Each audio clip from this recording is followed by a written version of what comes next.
चलिए, तो सबसे पहली प्रकार की एडिशन रिएक्शन को हम यहाँ पर देखते हैं, वो है इलेक्ट्रोफिलिक एडिशन रिएक्शन।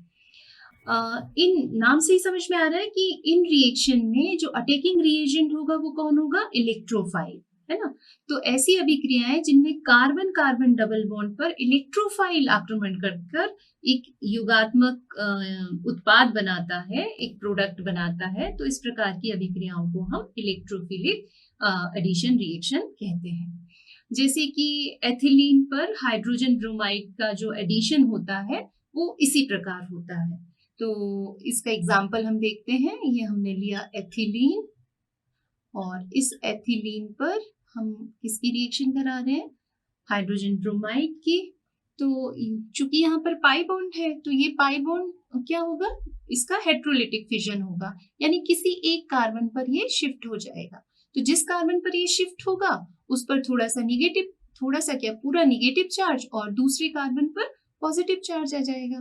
तो यहाँ से जब इसका हेट्रोलिटिक फिजन होगा, तो चूंकि ब्रोमीन की इलेक्ट्रोनेगेटिविटी ज्यादा है, इसलिए शेयरिंग के इलेक्ट्रॉन्स ब्रोमीन की ओर शिफ्ट होंगे। तो ये चूंकि इलेक्ट्रोफिलिक सब्स्टिट्यूशन है, इसका मतलब सबसे पहले इलेक्ट्रोफाइल अटैक करेगा। तो इलेक्ट्रोफाइल यानी कि हमारा H+, तो ये कहाँ चला जाएगा? ये इस कार्बन पर चला जाएगा, और बाद में न्यूक्लियोफाइल यानी हमारा जो Br- बना, वो उस दूसरे CH2 जिस पर की पॉजिटिव चार्ज है उससे जुड़ जाएगा। तो यहाँ क्या बनेगा?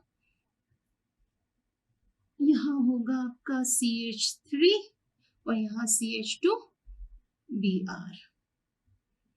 ठीक है, तो एथिल ब्रोमाइड यहाँ पर बनेगा। आइए इसकी हम क्रिया विधि को यहाँ पर देखते हैं। तो सबसे पहला स्टेप यहाँ पर होगा इलेक्ट्रोफाइल का बनना। तो यहाँ पर हमने अटैकिंग रिएजेंट लिया है HBr, जो कि हेट्रोलिटिक फिजन के द्वारा H+ और Br- में टूट जाएगा, और यहाँ पर H+ इलेक्ट्रोफाइल का काम करेगा। तो ये जो इलेक्ट्रोफाइल है अब सेकेंड स्टेप में अटैक करेगा किस पर? हमारे एल्कीन पर। तो यहाँ पर हमने एथीन लिया हुआ है, तो ये CH2 डबल बॉन्ड CH2 इस पर अटैक करेगा H+। तो किसी भी कार्बन पर ये चूंकि सिमेट्रिकल एल्कीन है, इसलिए कहीं भी पाई बॉन्ड जा सकता है। मान लीजिए इस कार्बन पर जा रहा है, तो ये नेगेटिवली चार्ज और ये पॉजिटिवली चार्ज, तो हमारा हाइड्रोजन कहाँ चला जाएगा? जहां पर इलेक्ट्रॉन ज्यादा होंगे, यानी कि क्या बन जाएगा? CH2+ और CH3। ठीक है, तो यहाँ पर एक कार्बोनियम आयन यानी कि कार्बोकैटायन का निर्माण हो रहा है। इसके बाद वाले स्टेप में क्या होगा? इसके बाद वाले स्टेप यानी स्टेप नंबर 3 में ये जो हमारा कार्बोकैटायन बना,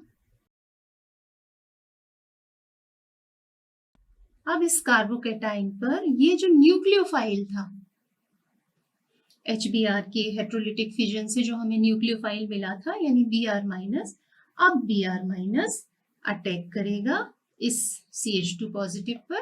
तो यहाँ पर आपको Br CH2 CH3 यानी कि एथिल ब्रोमाइड प्राप्त हो जाएगा। तो विभिन्न प्रकार की एल्कीनों पर जो युगात्मक अभिक्रियाएं हैं वो विभिन्न प्रकार के अभिकर्मकों द्वारा प्रदर्शित की जाती हैं, जैसे कि एल्कीन पर HCl का योग, HOCl का योग, या Cl2 का योग। तो बहुत सारी जो एडिशन रिएक्शन है वो इलेक्ट्रोफिलिक एडिशन द्वारा होती है। अब चूंकि हमने यहाँ पर जो एल्कीन लिया था वो सिमेट्रिकल था, यानी ऐसे एल्कीन जिन पर समान मात्रा में दोनों कार्बन पर समान, जो डबल बॉन्ड से जो कार्बन जुड़े हुए हैं उन दोनों कार्बन परमाणुओं पर यदि समान हाइड्रोजन परमाणु तथा समान एल्किल समूह जुड़े होते हैं, तो ऐसी एल्कीन को हम सममित एल्कीन यानी सिमेट्रिकल एल्कीन कहते हैं। और जब हमारे पास सिमेट्रिकल एल्कीन होती है तो आप जो योग कराते हैं उससे हमेशा आपको एक ही प्रकार का प्रोडक्ट मिलता है। ठीक है, यानी कि H अभी इस कार्बन पर जा रहा था तो आपको एथिल ब्रोमाइड मिला। यदि ये H इस वाले कार्बन पर जाता ठीक है, तब भी आपको एथिल ब्रोमाइड ही मिलता। यहाँ आप देख सकते हैं कि चाहे H किसी भी कार्बन पर जाए, किसी भी कार्बन पर अटैक करे, हमेशा आपको ब्रोमो इथेन ही यहाँ पर मिल रहा है। पर यदि हम ऐसी एल्कीन लें जो कि सिमेट्रिकल ना हो, अनसिमेट्रिकल हो, यानी कि ऐसी एल्कीन जिसमें डबल बॉन्ड से जुड़े हुए दोनों कार्बन पर समान हाइड्रोजन परमाणु या एल्किल समूह ना हो, तो उस कंडीशन में HBr के योग से आपको 2 प्रकार के प्रोडक्ट मिलेंगे। देखें कैसे? तो जैसे मैं एक अनसिमेट्रिकल एल्कीन लेती हूँ, प्रोपेन, तो यहाँ पर मैंने लिया CH3 CH double bond CH2। तो आप देखेंगे इस डबल बॉन्ड से जो 2 कार्बन जुड़े हुए हैं, इसमें इस कार्बन से 2 हाइड्रोजन है, जबकि इस दूसरे वाले कार्बन से 1 हाइड्रोजन और 1 CH3 जुड़ा हुआ है। अब यदि इसमें HBr का एडिशन कराना है, तो हो सकता है कि एक कंडीशन ऐसी हो जिसमें इस CH2 पर पाई बॉन्ड चले जाए, यानी कि ये वाला कार्बन कैसा हो जाए, नेगेटिवली चार्ज। तो उस कंडीशन में जो H प्लस होगा वो कहाँ अटैक करेगा, यहाँ अटैक करेगा।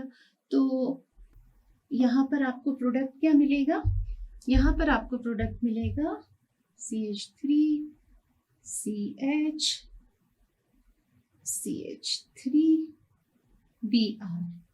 ठीक है, यानी आपको यहाँ पर 2 ब्रोमो प्रोपेन मिल रहा है। पर यदि अटैक कुछ इस तरीके से हो